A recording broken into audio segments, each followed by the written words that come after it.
That's why I try to grow as many different things I can in the garden as I possibly can. But then we'll throw like just a bunch of flowers out there and just let them go crazy.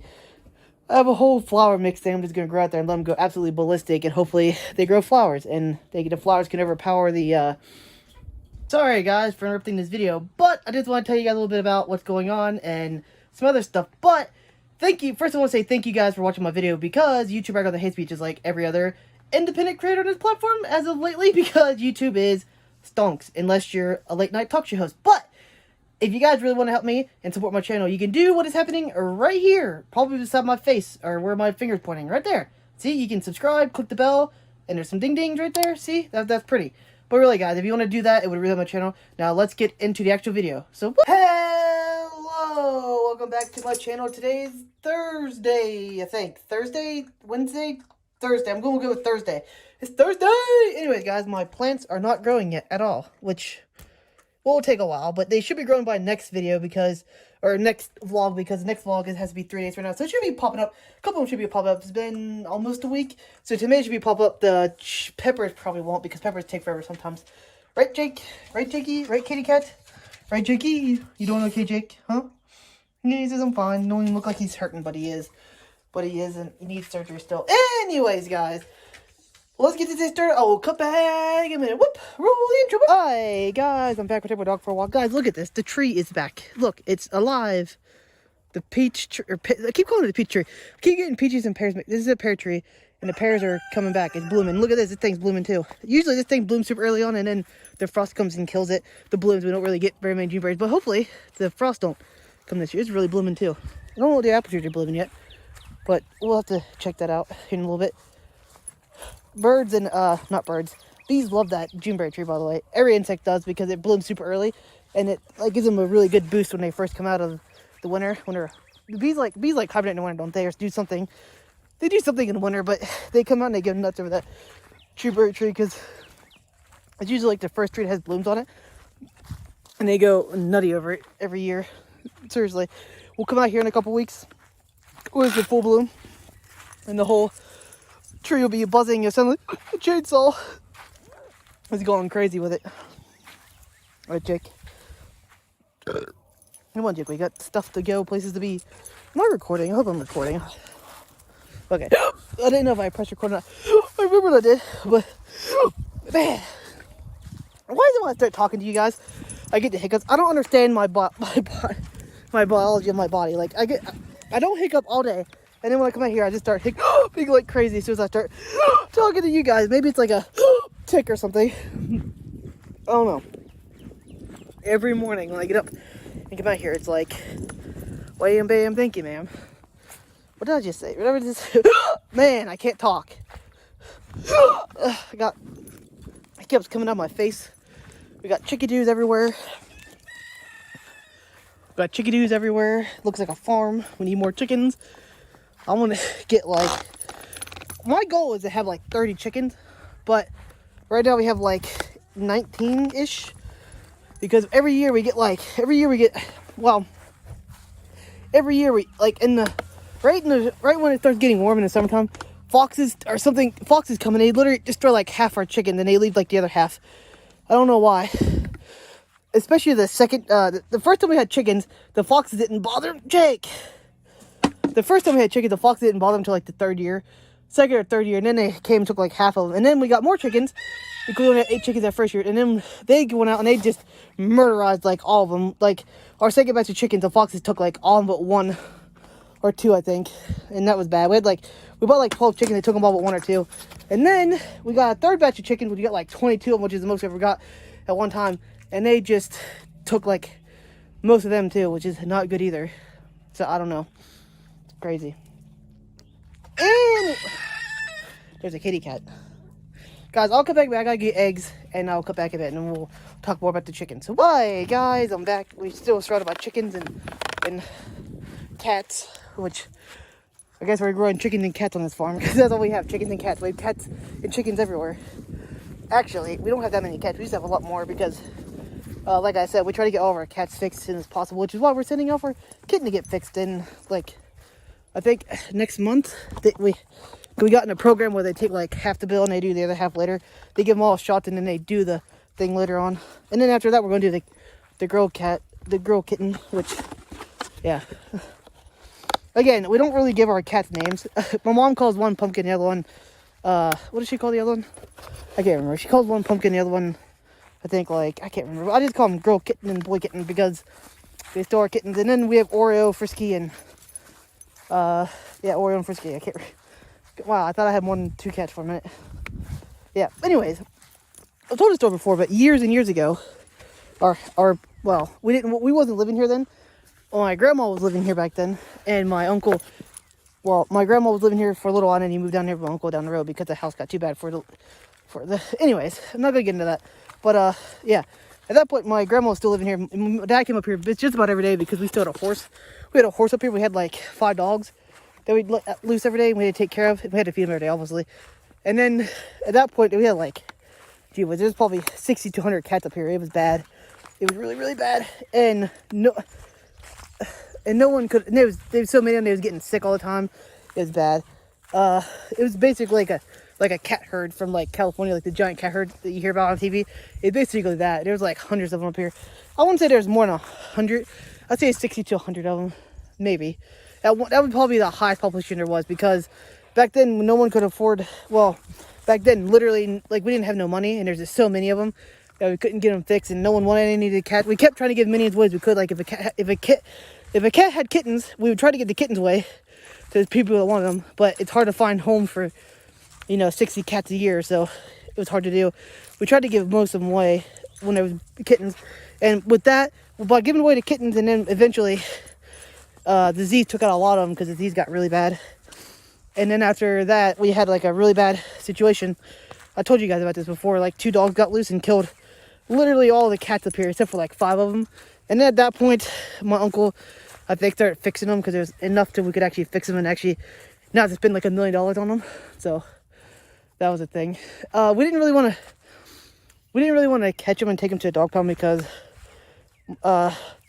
my grandma liked taking care of, like, my grandma at the time, she loved the cats, and she didn't want to take them to the pound because she would take in all the cats that came around.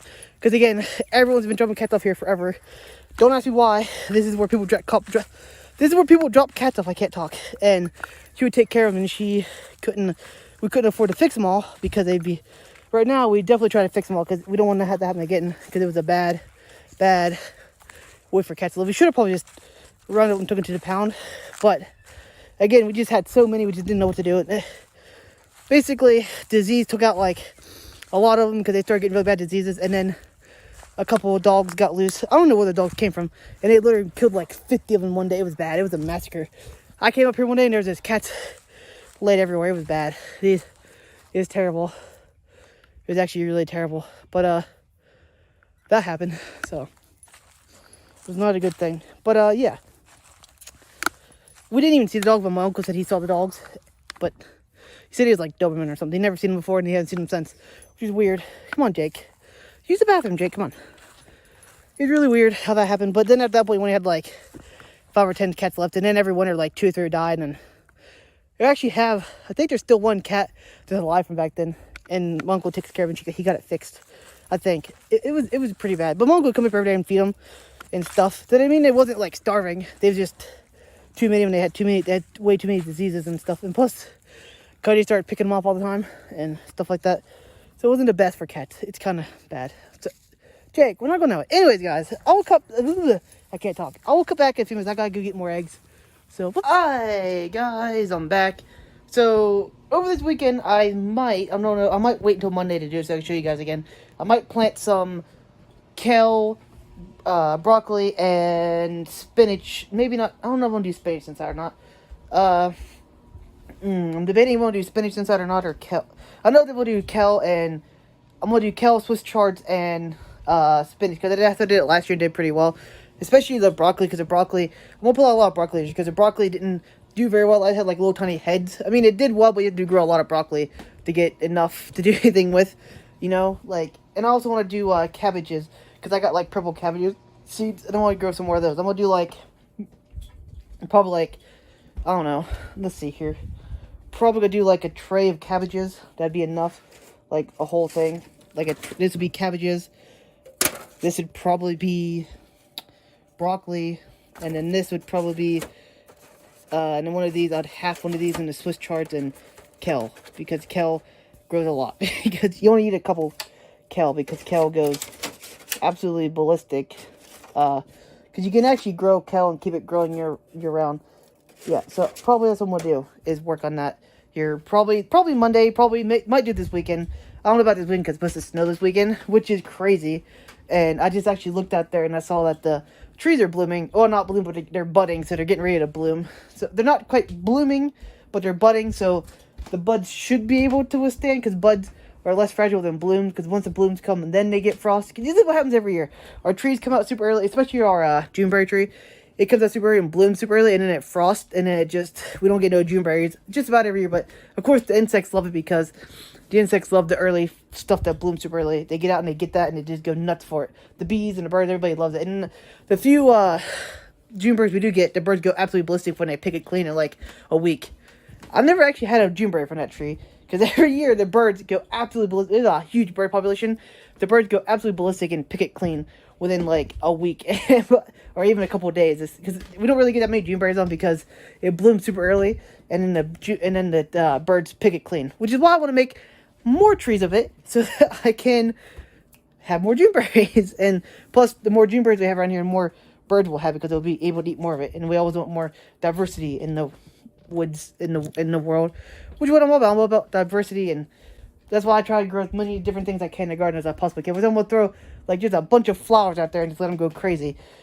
I have a whole flower mix thing. I'm just going to grow out there and let them go absolutely ballistic, and hopefully they grow flowers, and the flowers can overpower the weeds. It might even let the weeds grow there anyways, because some weeds actually attract insects anyways. So, just a whole ecosystem what you need in your garden, which a lot of big farmers don't understand. It is what profit, and then there's actually been people out there that actually make more money. They put less money into it, but they get less money out. They get less money from the plants. Well, it's hard to explain. They don't have to pay as much money to buy all this fertilizer and chemicals, and then they actually get more money for the plant, because they can actually say, hey, our plants are like organic or whatever, and they actually sell it for more money.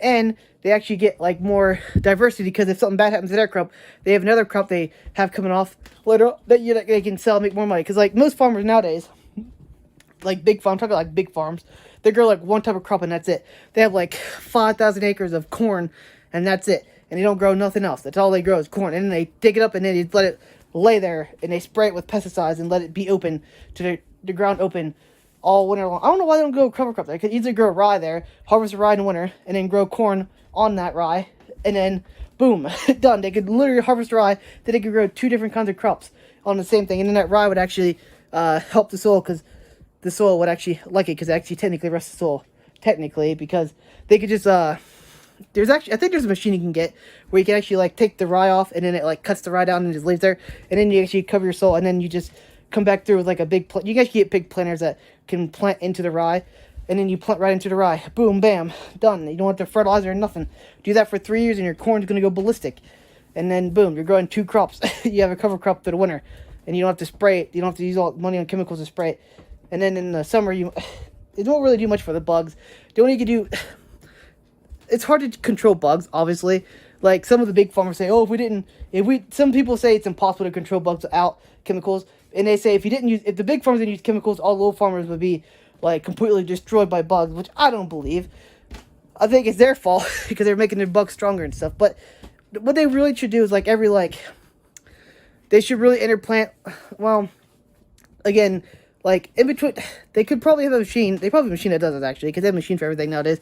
If they don't, they could easily build one that literally plants the corn, and they like beside the corn they could put like flowers up and down, like throw in like all the flowers they can, and let them bloom, and they bring in bugs and bees and all that good stuff, and yeah, boom, bam, done. It would help at least. I'm not saying like all bugs. You would still have to spray sometimes, because some bugs are just impossible to deal with. Like we have a bad squash bug problem. We still have to spray for them every so, but I still don't like using chemicals, at least as not as I can. You know what I mean? But the thing is, after a while, and you spray it with like composting, use like organic fertilizers, like if you use enough of it, supposedly your plants get better and stronger, and the bugs actually won't affect them, which is a weird. We never had that happen to us. But, well, actually, we have a couple times, like certain places, but not the whole garden. Like there's a guy that does like wood chips on top of the garden, which is basically the same thing as like no-till and keep it covered and no stuff, which is the same thing. But basically, it's hard to do wood chips for us because there's no one around here that had wood chips. It's hard to get them unless we get like our own wood chipper and wood chip our own stuff, and it's a pain. So what we're gonna do is we're gonna do that with Rye instead, because he says you don't need living. He doesn't even use cover crops, which I think he doesn't have to because he has like an apple orchard right beside his garden, which the roots go into it, which is technically living roots all year long. So yeah, it would be better actually. He probably might have a better result if he did cover crops on top of the rye or stuff. I don't know. But basically what we're going to do is we're going to cover crop it and then rye and boom. Done.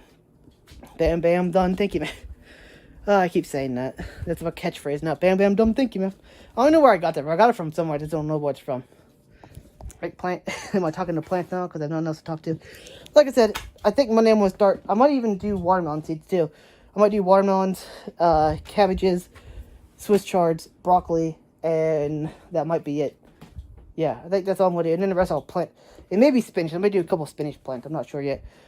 I might do some spinach because I had a hard time getting spinach to germinate last year. And peas, carrots, and lettuce I'm just going to throw out there in the garden willy-nilly.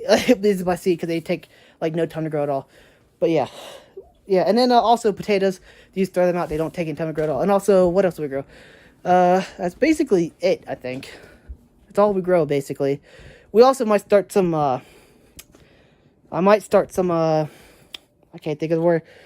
Oh, we also do cucumbers outside, too, because cucumbers grow super easy. You throw them seeds out and they grow, and, like, they pop up in, like, 2 days, and you're done, ready to go, and they're ready to go. Boom, done.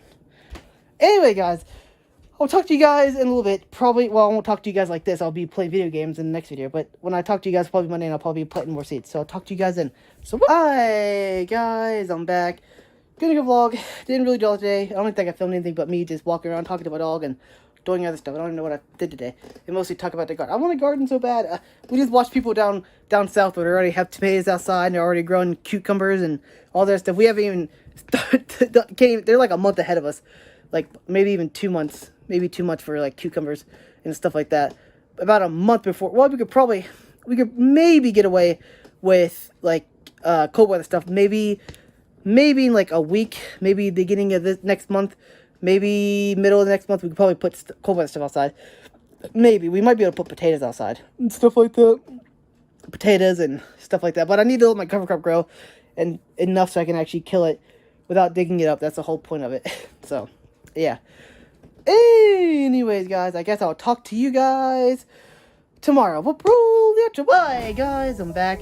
If you made it this far, I want to say a big thank you because watching a lot of my videos like this, if you watch to the end, leave something below, like banana or lemon, or leave your favorite fruit below if you watch this far. Well, it'll be our little secret. To anyone who doesn't watch to the end, you won't know what's happening in the comments. One, because comments are good for the algorithm, and two, watching to my video today is good for the algorithm.